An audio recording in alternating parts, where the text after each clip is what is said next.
제목을 한번 따라하세요. 말씀 삶을 실현하는 공동체. 여러분, 갈라디아 교회는 사도 바울 목사님이 개척하고 세운 교회입니다. 하나의 교회가 아니라 터키의 중부에 가면은 그 중부 지역 전체, 경기도, 강원도 이렇게 말하는 것처럼 갈라디아라는 지역이 있는 겁니다. 그 교회에, 그 지역에 이제 교회를 세운 바울이 교회를 세워놓고 2차, 3차로 선교여행을 떠나잖아요. 근데 들리는 이야기가 뭐냐 하면 교회가 자꾸 본질을 잃어버리고 초심을 잃어버린다는 거예요. 매우 심각한 이야기 아닙니까? 여러분, 미국에 churchleaders.com이라는 교회 성장을 연구하는 단체가 있습니다. 그 단체에서 최근에 성장하는 교회와 쇠퇴하는 교회를 네 가지로 구분을 했어요. 이 네 가지 구분은 단순히 교회 성장만이 아니라 우리 그리스도인들이 세상을 살아가는 마인드에 관한 이야기이기도 합니다. 이 말씀을 읽으면서 저는 사실은 굉장한 영감을 얻었어요. 첫째는 우리는 할 수 있다와 우리는 할 수 없다입니다. 성장하는 교회는 길이 없다고 불평하는 교회가 아니라 길을 만드는 웨이 메이커입니다. 미라클 메이커가 되셔야 합니다. 우리는 할 수 있다라는 고백을 드리는 교회죠. 두 번째는 우리는 그리고 나는입니다. 우리는 뭐냐 하면 공동체를 생각하고 주님의 교회를 생각하는 교회는 성장이 되는데, 나는 모든 게 내 중심으로 돌아야 하고 내가 하고 싶은 대로 내가 하고자 하는 것을 나의 고집을 가지고 하는 교회들은 쇠퇴하더라는 거죠. 세 번째는 본질과 유행입니다. 본질은 교회가 지켜야 할 십자가, 예수, 그리고 여러분 말씀이겠죠. 여기에 분명한 기준을 가지고 가는 교회는 어떠한 유행과 사람들의 선호가 바뀔지라도 변함없이 놀라운 역사가 나타나더라는 거죠. 반대로 유행과 사람들의 선호도를 따라가는 교회, 유행은 과거에는 유행이었지만 지금은 유행이 갈 수도 있고요, 지금은 선호했지만 미래에는 그 선호도가 달라질 수도 있습니다. 본질과 비본질의 차이가 있어요. 본질은 뭐냐 하면 영원합니다. 과거, 현재, 미래에도 영원토록 바뀌지 않는 것은 본질이에요. 비본질은 뭐냐 하면 과거에는 중요했으나 지금은 별로 중요하지 않은 거예요. 지금은 유행이지만 미래에는 유행이 가는 거예요. 이것이 비본질적인 거예요. 자, 네 번째입니다. 네 번째는 뭐냐 하면 지금 대 언젠가는. 성장하는 교회는 지금이에요. 말씀을 드리면 아멘, 지금입니다. 지금 실행하는 거죠. 하지만 쇠퇴하는 교회는 언젠가는 그렇게 된다면 좋겠지요 하는 교회죠. 이것은 단순히 교회 성장에 관한 이야기만이 아니라 우리 성도들이 세상을 살아가는 가치관과 마인드, 우리의 마음가짐이 되어야 하지 않을까요? 자, 갈라디아 교회를 향해 바울이 너희가 초심을 잃었다, 본질을 놓쳤다라고 이야기하면서 세 가지로 너희들이 붙잡아야 될 본질은 이것이다 라고 오늘 성경이 우리에게 말해줍니다. 설립 33주년을 맞이하면서 다시 우리가 도역하기를 간절히 원하는 우리들에게 이 세 가지는 정말 우리가 붙잡아야 할 것이 무엇인지를 보여주는 거죠. 첫 번째는 이런 거예요. 다 같이 한번 고백적으로 말합니다. 십자가 복음을 지키는 교회. 십자가 복음이에요. 십자가 복음. 자, 오늘 본문의 6절이에요. 갈라디아 1장 6절인데 바울이 갈라디아 교회를 향해서 내가 너희들에게 전한 십자가 복음이 아닌 너희들은 왜 자꾸 다른 것에 시간을 뺏기고 신경을 쓰고 소모하고 성전에 와서 기도하고 예수 믿고 복받고 여러분 우리 영혼이 잘 되고 이것이 우리 목적 아니에요? 그 나머지가 주를 이룬다면은 매우 피곤한 거죠, 그죠? 자, 6절 읽어보세요. 시작. 그리스도의 은혜로 너희를 부르신 이를 이같이 속히 떠나 다른 복음을 따르는 것을 내가 이상하게 여긴다. 참 이상하다 너희들. 그게 중요하냐 너희들한테? 무슨 이야기냐 하면 예루살렘으로부터 거짓 교사들이 옵니다. 거짓 교사들은 또 열심히 특심이에요. 이단들이 또 열심히 특심이죠. 예루살렘부터 터키 중부까지 걸어간다는 것은 어마어마한 거리인데 그걸 옵니다. 그리고 그들에게 사랑을 베풀어요. 사랑, 왜? 자기 사람을 만들어야 돼요. 또 감언이설을 해요. 달콤한 이야기합니다. 그러나 사랑하는 성도들이여, 오늘 교회에 와서, 성전에 와서 위로의 말씀, 평안의 말씀을 들어야 합니다만 또 중요한 것은 상처난 것은 불어주고 가는 것이 아니라 도려내고 짜내고 싸매서 완전한 치유함을 받아야 할 줄로 믿습니다. 그것이 우리 교회의 역할이 아닐까요? 여러분들이 종에게 기대하는 바가 그것이고 사람들이 교회에 온다면 교회에 오는 이유가 그것이 아닐까요? 세상에서 듣고 싶은 이야기 다 듣는데 교회 와서 똑같은 이야기 듣는 것이 아니라 십자가 복음 아닐까요? 그러나 사랑으로 감언이설로 자기 편을 싹 만들었던 사람들이 끝에는 본색을 드러내는데 뭐냐 하면 바울 목사님이 말했던 복음으로는 충분하지가 않다. 뭐냐? 할례를 더 받아야 된다. 그 다음은 뭐예요? 뭔가가 자꾸 더해져야 된다. 여러분, 율법적인 신앙과 복음적인 신앙을 제가 구분할 테니까 여러분이 자신에게 한번 적용해서 자신들을 점검해 보세요. 율법적인 신앙의 기준은 뭐냐 하면 무언가를 자꾸 더함으로 자기가 만족하는 신앙이에요. 우리의 신앙의 만족은 하늘에서부터 내려오고 하나님이 평안을 주는 거지 내가 뭘 행함으로 만족? 내가 안심, 나 이 정도 했어. 이건 율법적인 겁니다. 그죠? 매우.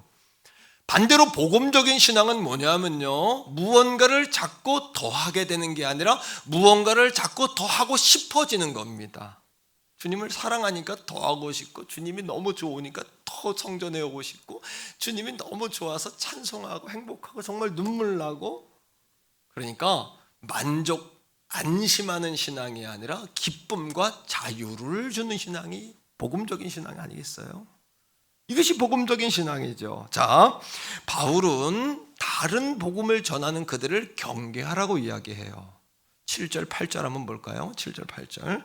7절입니다. 시작. 다른 복음은 없나니 다만 어떤 사람들이 너희를 혼란하게 하여 그리스도의 복음을 변하게 하려 함이라. 8절. 그러나 우리나 혹은 하늘로부터 온 천사라도 우리가 너희에게 전한 복음 위에 다른 복음을 전하면 저주를 받는다. 여러분, 이 문제는, 이 할례 문제, 뭔가 더해야 된다는 문제는 이미 오래전에 예루살렘 교회에서 결정이 났어요.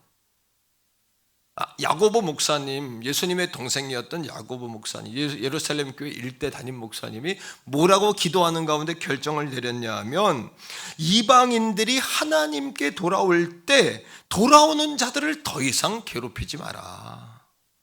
복음 십자가면 충분하다. 예수면 충분하다. 할렐루야. 이 복음 말고 다른 복음 전하면 너희들이 저주를 받는다. 저주가 뭘까요? 그 저주는 뭐냐 하면 하나님의 영광이 그 교회와 공동체로부터 떠난다는 얘기예요. 하나님이 떠나면 모두 떠나냐면 부가 이동을 합니다. 요셉이 여러분 애굽 땅에 가서 고아처럼 살았지만 하나님과 늘 동행하니까 요셉에게 늘 뭐가 따라다녀요? 하나님의 거룩한 부가 따라다녀요.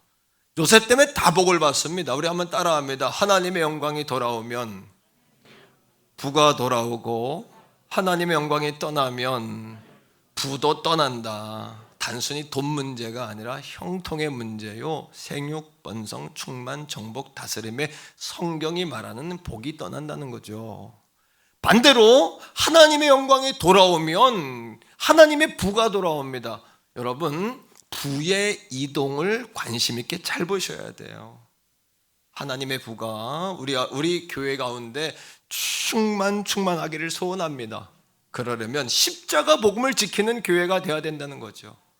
자, 바울이 그들을 바라보면서, 갈라디아 교인들을 바라보면서 그들에게 안타까운, 어리석다, 참 어리석다. 누가 너희들을 꾀더냐? 누굴까요? 마귀죠. 하나님의 교회에서 영광이 떠나가면 하나님의 부도 이동합니다. 그거를 가장 기뻐하는 존재가 누구냐면 사탄, 마귀입니다. 여러분, 자, 갈라디아 여러분 3장 1절인데요. 바울이 이렇게 이야기하고 있어요. 다 같이 읽으세요. 시작. 어리석도다 갈라디아 사람들아, 예수 그리스도께서 십자가에 못 박힌 것이 너희 눈앞에, 내가 복음 전할 때 너희 눈앞에 보이지 않았냐, 보는 것처럼 믿지 않았냐. 그런데 그 다음에 시작. 누가 너희를 뭐하더냐, 꾀더냐. 여러분, 이미 이 할례 문제, 다른 복음의 문제는 예루살렘 교회에서 해결됐다 그랬지요. 안디옥 교회가 한참 부흥을 했어요.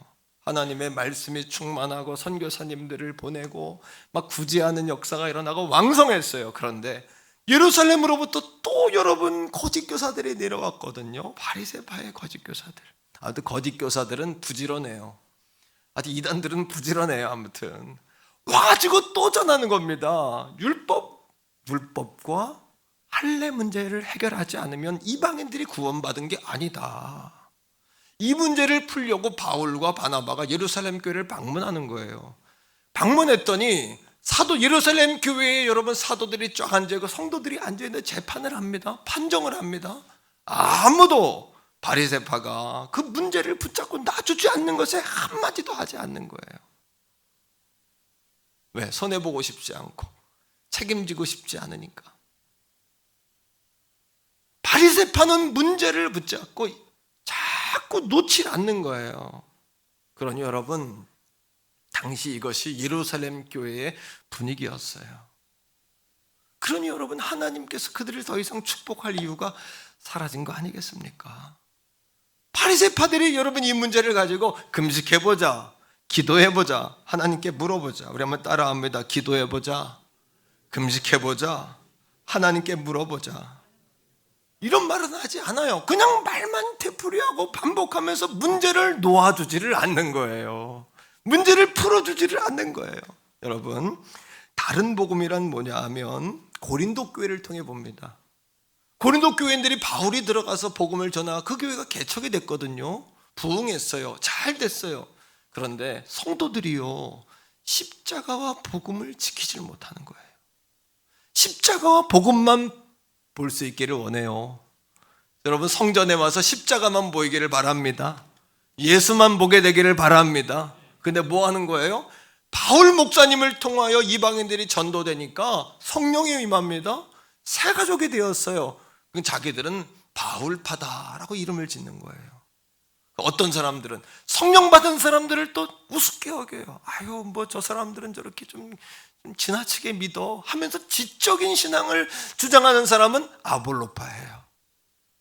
어떤 사람들은 우리는 예루살렘으로부터 신앙에 오래전부터 전통을 가진, 우리는 모태신앙의 그런 가문이, 우리는 베드로파예요.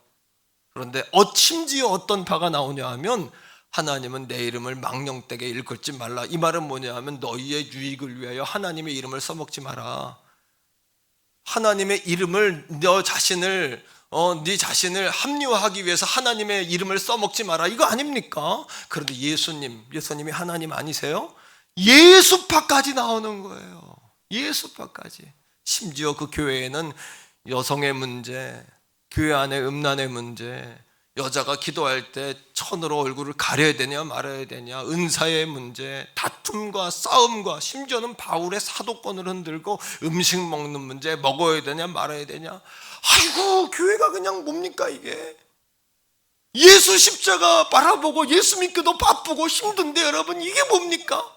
교회 오면 사건 사고가 끊이질 않아요. 예수에게 집중할 수가 없어요. 그러니까 바울 목사님이 이 문제의 결론을 내리는 거예요. 뭐라고? 고린도전서 13장은 사랑장이거든요. 사랑장에 믿음, 소망, 사랑은 항상 있을 것인데 그 중에 제일은 뭐다? 사랑이다. 사랑이 뭐냐면 예수님이세요. 사랑, 여기서 말하는 사랑은 에로스적인 사랑, 인간적인 사랑, 필로스, 형제간의 사랑도 아닙니다. 다시 말하면 아가페의 사랑이에요.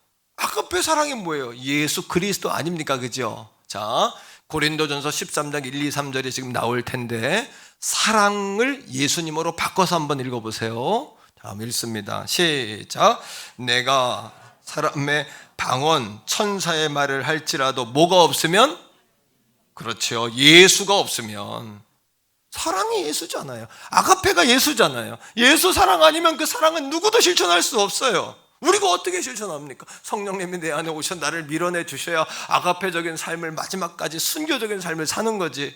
주님밖에 이건 달성할 수 없는 사랑 아닌가요? 자, 그 다음 계속 읽어요. 소리 나는, 시작. 소리 나는, 울리는, 그냥 꽹가리처럼 소리만 요란한 거예요. 그죠? 자, 2절이에요. 시작. 내가 예언하는 능력이 있고 모든 비밀과 모든, 어마어마한 사람이, 이런 사람은 그 다음 또 산을 옮길 만한 믿음이 있어도 그 다음 뭐가 없으면,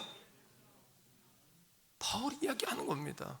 고린도 교회를 향해서 예수가 없으면 뭐와 같다? 내가 아무것도 아니요. 3절입니다.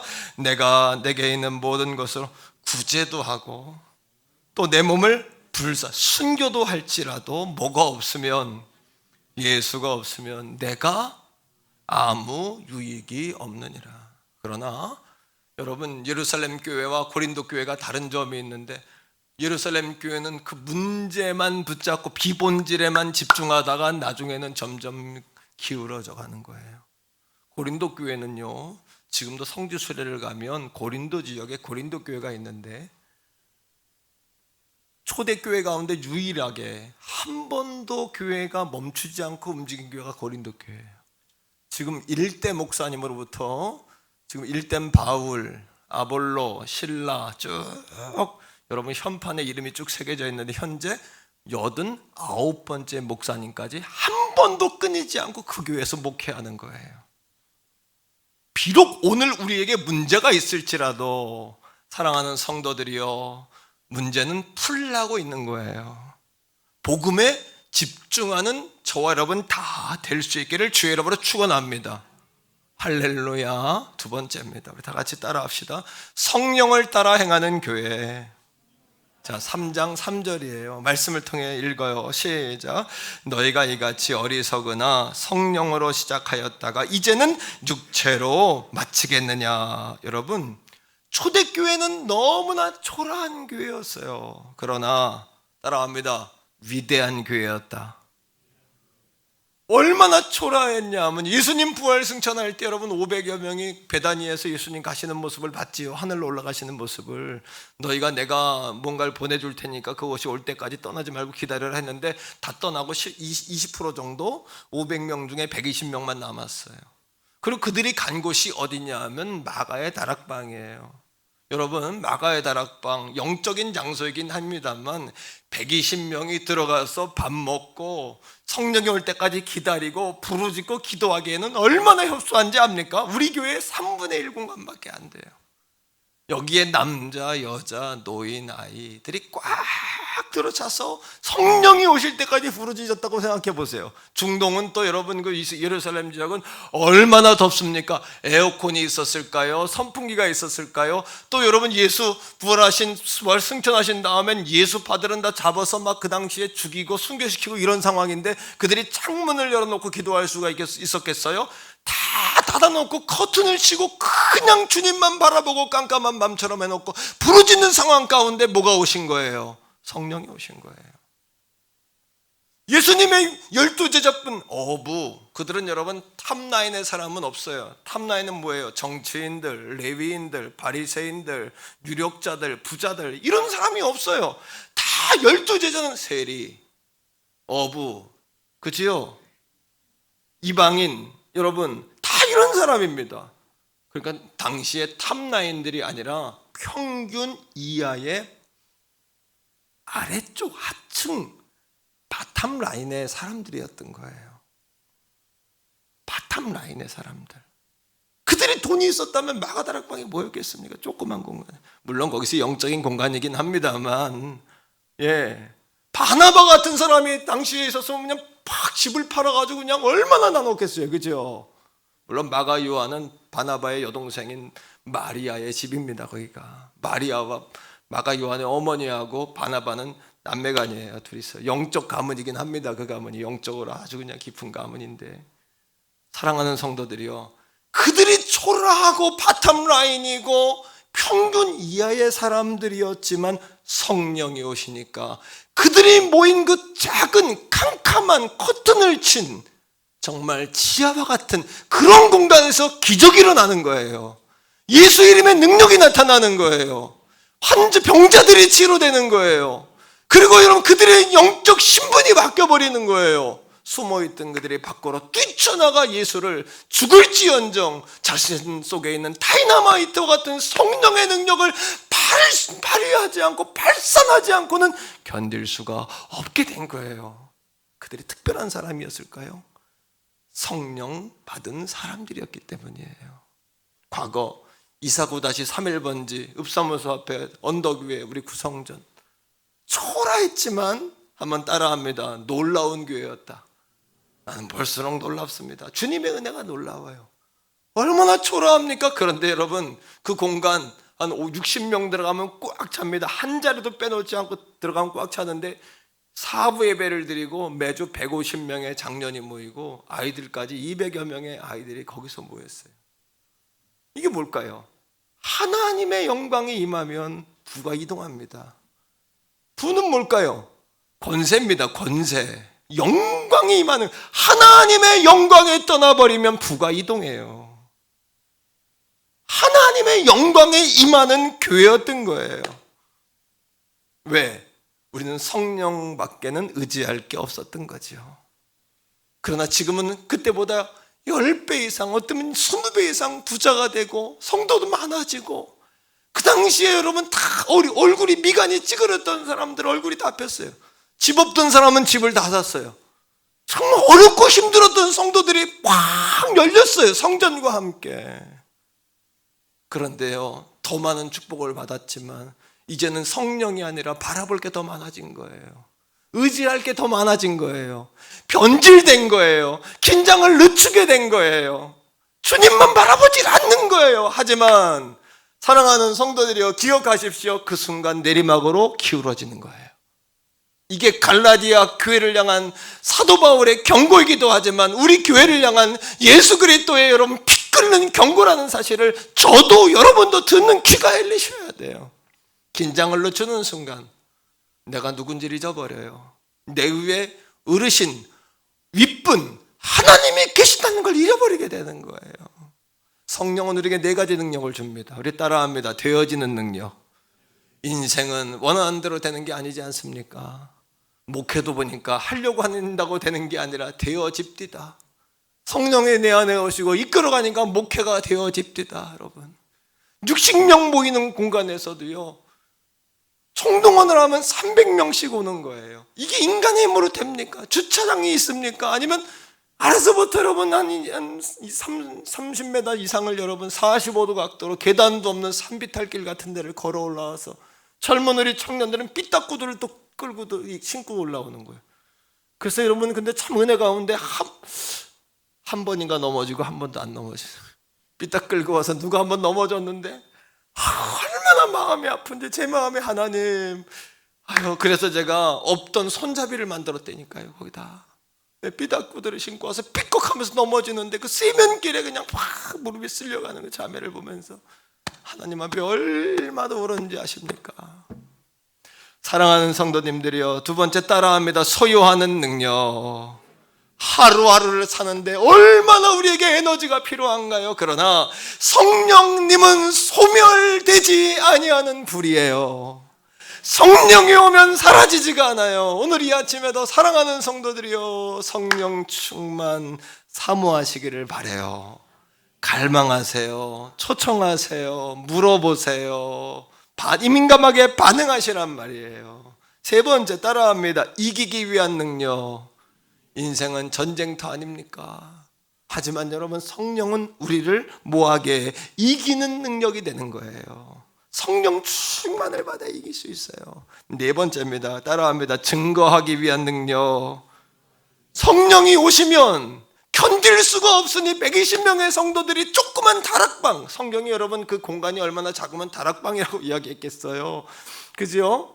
그 집에도 다락과 같은 곳에 모여 기도했던 그들이 시커멓게 지하처럼 커튼을 치고 부러지지도 못하고 그냥 폭발도 못했던 그들이 성령이 와버리니까 밖으로 뛰쳐나가기 시작한 거예요. 그들이 하려고 한 겁니까? 하고 싶어진 거죠. 이게 복음의 삶 아니에요?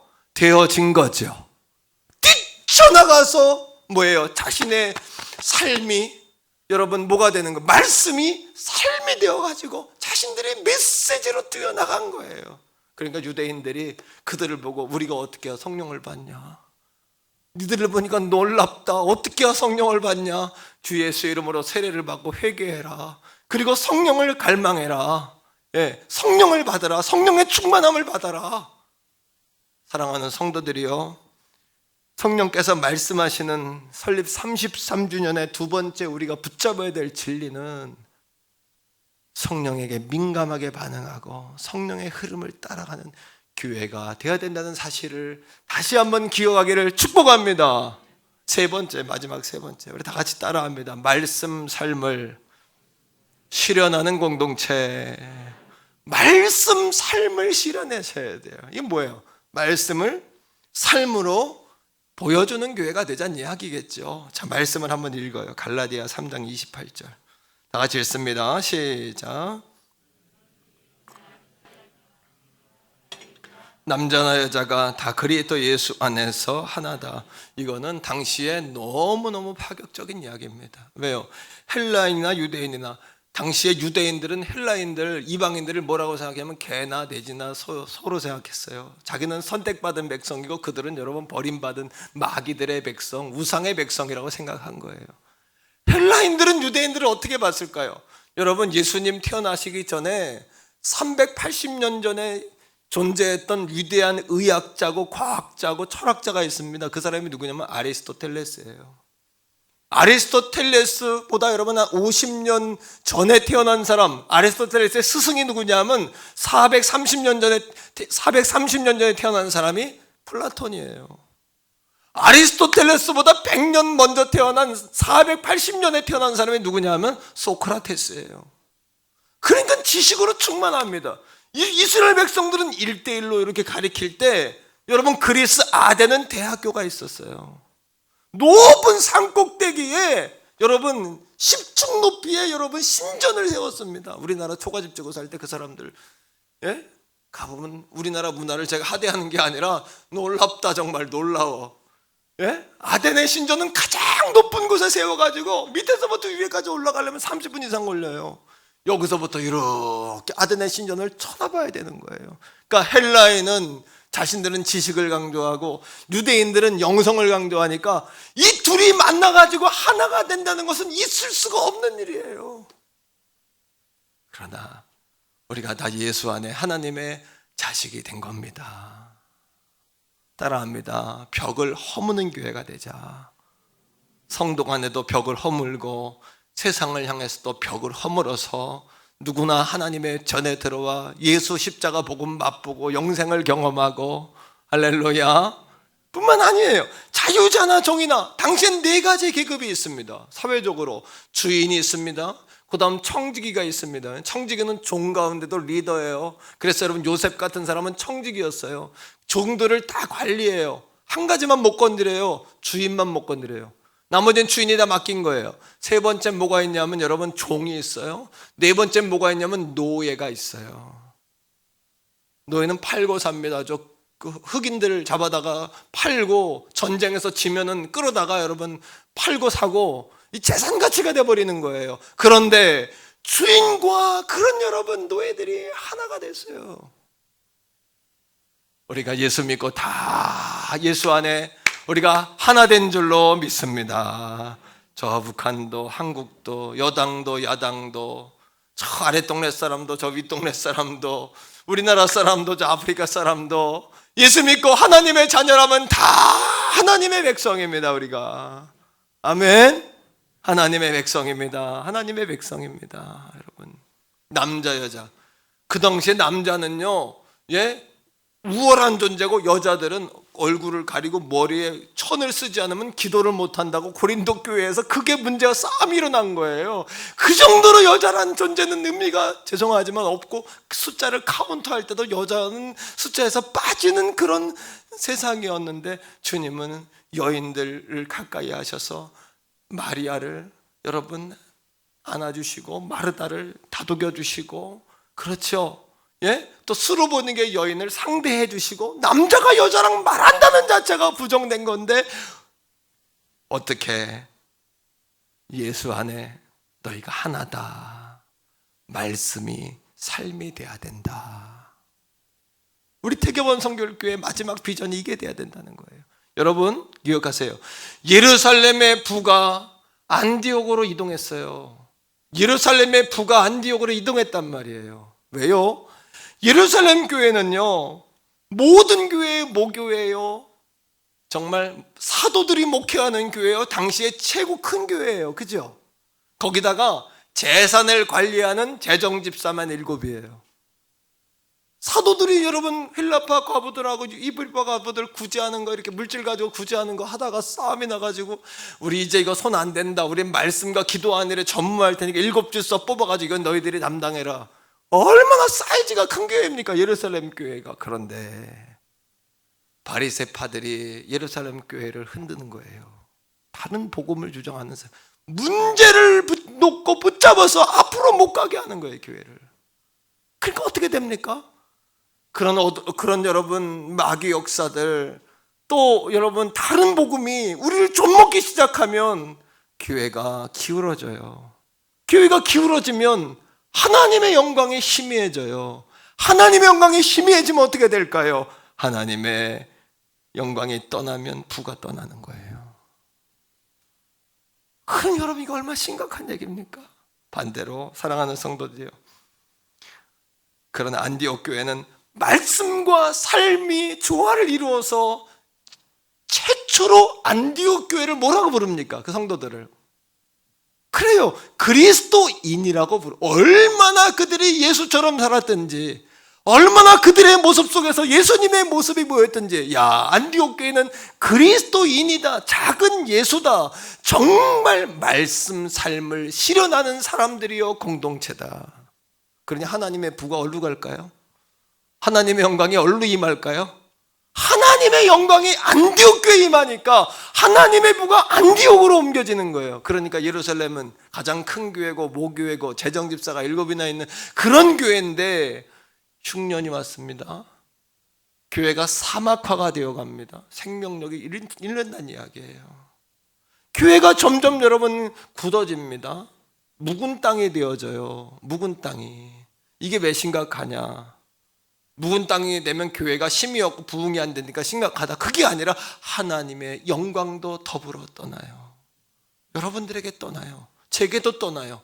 말씀의 강단과 교회에서 떠나버려요. 그러니까 오늘 이 말씀은 너무너무 여러분 위기 상황 가운데 바울이 위기의식을 가지고 십자가 복음을 지켜라, 성령을 따라 행해라, 말씀 삶을 실현하는 공동체가 되라고 강조하는 거예요. 말씀 속에서 읽어요. 사도행전 11장 29절로 30절이에요. 같이 읽습니다. 시작. 제자들이 각각 그 힘대로 유대에 사는 형제들에게 뭐를? 부조금, 구제헌금을 보내기로 작정한 거예요. 부제금을 보내기로 작정하고 30절, 이를 실행하여 바나바와 사울의 손으로 장로들에게 보내니라. 사랑하는 성도들이요, 예루살렘 교회는 하나님이 더 이상 축복할 이유가 없어진 교회고, 안디옥 교회는 하나님이 이제 부어야 할 이유가 충만한 교회예요. 하나님의 영광, 부는 하나님의 영광을 따라가요. 하나님이 은도 금도 내 것이라 했기 때문에 여러분 중요한 것은 따라합니다. 하나님의 부는 사람에게 충성하지 않고 하나님께 충성한다. 하나님의 부는 여러분에게 충성하지 않아요. 하나님께 충성하는 그 사람에게 충성하는 거예요. 자, 학개서 2장 7, 8, 9절인데 이 말씀 보세요. 하나님의 영광이 임하니까 이방에서부터 물질이 들어와요. 자, 읽어요. 시작. 또한 모든 나라를 진동시킬 것이며 모든 나라의 보배가 이르리니 내가 이 성전의 영광이 충만하게 하리라. 만군의 여호와의 말이니라. 은도 내 것이요 금도 내 것이라. 만군의 여호와의 말이니라. 9절입니다. 이 성전의 나중의 영광이 이전 영광보다 크리라. 만군의 여호와의 말이니라. 그 다음에 내가 평안을 주리라 만군의 여호와의 말이니라. 성도들이여, 교회만 그럴까요? 따라합니다. 내 인생에 하나님의 영광이 떠나면 부가 이동한다. 나는 잘 살았는데 자손들에게 그 부를 흘려보내야 될 거 아닙니까? 하나님의 영광이 임해하는 거예요. 그러니까 여러분들의 주의 종이 여기서 민감한 거예요. 이거에 교회가 잡아야 될 걸 못 잡는 걸 못 참는 거예요. 성도들이 손해보면 안 되는 거예요. 나도 하나님께 칭찬받고 착하다, 충성되다 인정받기를 간절히 소원하는 거예요. 그러니까 난 여러분들을 하나님의 복을 주시는 거지만 하늘의 거룩한 복을 받게 하고야 말 거예요. 그게 나의 충성도예요. 하나님께. 그게 나의 하나님께 난 착하고 칭찬받고 싶어. 나는 내가 주님 앞에 서는 날 주님이 나 안아주시기 원해요. 수고했다고 난 등도 들여주시기 원해요. 그러니까 여기에 내가 목숨을 거는 거예요. 이건 못 견디는 거예요. 여기 이게 무기가 무너지면 견디질 못하는 거예요. 사랑하는 성도들이요, 예수님으로 리노베이션 해야 돼요. 리노베이션, 리모델링이라는 표현 잘 쓰죠. 리노베이션은 세 가지 의미가 있어요. 첫째, 수리하는 거. 예수님으로 수리해야 돼요. 다시. 두 번째, 새신이에요. 새신, 다시 거듭나야 돼요. 태어나야 돼요. 세 번째, 리노베이션이라는 뜻은 어떤 의미를 가지고 있냐면 원기를 회복한다, 이런 의미가 있어요. 원기를 회복하셔야 돼요. 예수로. 예수님이 이 땅에 말씀이신 그분이 삶으로 오셨어요. 그게 바로 십자가에서 직접 죽으신 사건이에요. 사도 요한이, 요한복음을 기록한 사도 요한이 결론입니다. 헬라인들에게 복음을 전해야 되잖아요. 헬라인들은 예수님 탄생하시기 전 380년 전부터 소크라테스, 플라톤, 아리스토텔레스 100년 전부터 철학적 사고로 가득한 사람들이에요. 그죠? 그들에게 복음을 전하는데 어떻게 전할까? 하나님께 기도했겠죠. 사도 요한이 지혜 주세요, 하나님. 그때 하나님이 사도 요한에게 아리스토텔레스가 만든 레토닉을 쓰게 하는 거예요. 레토닉이 뭐냐? 수사학이에요. 수사학이 뭐냐? 언어를 전달하는 기술이에요. 이게 레토닉, 이게 바로 수사학, 언어를 전달하는 기술이에요. 세 가지 요소가 있어요. 에토스, 로고스, 파토스. 에토스는 뭐냐 하면 전달자의 여러분 존재예요. 그 사람이 누구냐. 두 번째, 로고스는 뭐냐 하면 그 사람이 무슨 말을 하고 있냐. 메시지예요. 메시지. 파토스는 뭐냐 하면 듣는 사람이 감정 상태예요. 삼박자가 딱 맞으면 사람이, 여러분 지금으로부터 2300년 전에 참 머리들이 좋은 거예요. 그 사람들도 보통 사람들은 아니에요. 신은 아니지만 보통 인간들은 아닌 거예요. 아리스토텔레스 이런 사람들이 사람들의 논리 구조를 정확하게 꿰뚫고 있는 거예요. 2000년 전에. 그런데 사도 요한이 그거를 사용하는 거예요. 어떻게? 태초에 말씀이 계셨다. 하나님과 함께 하셨는데 그 말씀은 하나님이시다. 그런데 여러분, 메시지가 가장 강력한 힘을 발휘하는 방법이 있어요. 뭘까요? 전하는 사람이 메시지대로 살면 듣는 사람으로 하여금 그것이 설득이 돼요. 그렇지 않겠어요? 듣는 입장에서 그 사람이 말만 잘하고 삶으로 행해지지 않는다면 그것은 그냥 여러분, 에이 그래 너는 뭐 그 정도야, 끝나지 않겠습니까? 그런데 그 사람이 자신이 메시지가 돼버린다면 얼마나 강력한 힘을 발휘하겠어요. 그러니까 사도 요한이 뭐라고 이야기하냐 하면 하나님의 말씀이신 그 로고스는 헬라의 여러분 개념 아닙니까? 메시지가 이 땅에 육체로 오셨다. 그가 바로 예수 그리스도다. 할렐루야. 열리시기를 축복합니다. 예수 그리스도가 말씀이신 그분이 이 땅에 뭐로? 삶으로 오셨어요. 그러니까 얼마나 사람들에게 설득력이 있습니까? 헬라인들에게 그분이 십자가에 죽으셨다. 하나님의 사랑을 증명하기 위해서. 자, 우리 요한복음 1장 1절 읽읍시다. 요한복음 1장 1절 시작. 태초에 말씀이, 사도 요한이 말하는 거예요. 그 다음에 이 말씀이 하나님과 함께 계셨으니 이 말씀은 곧 하나님이시다. 태초에 성부, 성자, 성령 하나님은 하나님 안에 세위로 존재하고 계셨잖아요. 성령은 신으로 존재했으며 야훼 하나님은 창조의 주인으로 존재했으며 예수 그리스도는 말씀으로 존재해서 빛이 있으라 하시니 빛이 있었고, 그 예수가 메시지 아닙니까? 로고스, 말씀 아닙니까? 그런데 14절에 사도 요한이 헬라인들에게 이 수사 레토닉을 가지고 이렇게 이야기해요. 시작. 말씀이 뭐가 됐다? 삶이 됐다. 이해가 되시지요? 그 다음에 시작. 우리 가운데 그 말씀이 삶으로 거하신다. 그 다음 우리가 그를 가만히 보니까, 말씀이 이 땅에 온 육신을 가만히 보니까 뭐예요? 아버지의 독생하신 아들의 영광이요 은혜와 진리가 충만하더라. 할렐루야. 예수 그리스도께서 말씀이신 그 하나님이 이 땅에 메시지가 되어 오셔서 삶으로 오셔서 그거를 듣는 우리들에게 자신이 메시지가 되셔서 하나님의 사랑이 되셔서 이 땅에 오신 분이 예수 그리스도인 거예요. 이제는 저의 차례고 여러분 차례예요. 우리 교회 차례예요. 어떻게 해야 될까요? 말씀이 삶이 되는 공동체를 실현하는 거예요. 우리가 저도 말씀이 삶이 되는 목사가 되고, 여러분도 말씀이 삶이 되는 정말 로고스가 되는 삶을 살아내는 거예요. 그래서 주님의 메시지가 되어서 세상을 향해 뛰쳐나가는 거예요. 그럴 때 하나님의 영광이 우리 교회에 충만하실 거예요. 주님의 은혜와 진리가 우리 교회에 충만하실 거예요. 할렐루야.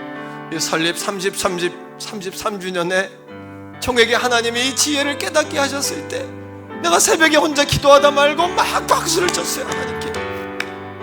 아, 이 말씀 삶이 이거구나. 로고스가 이거구나. 이거를 기도하다가 하나님이 깨닫게 하시는데 막 박수를 쳤어요. 오, 하나님 감사해요. 사랑해요, 하나님.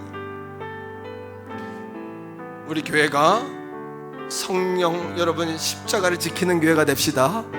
성령을 따라가는 교회가 됩시다. 그리고 말씀 삶을 이루어냅시다. 우리가 부족하지만 만들어가고 이루어냅시다. 우리 같이 한번 기도할까요?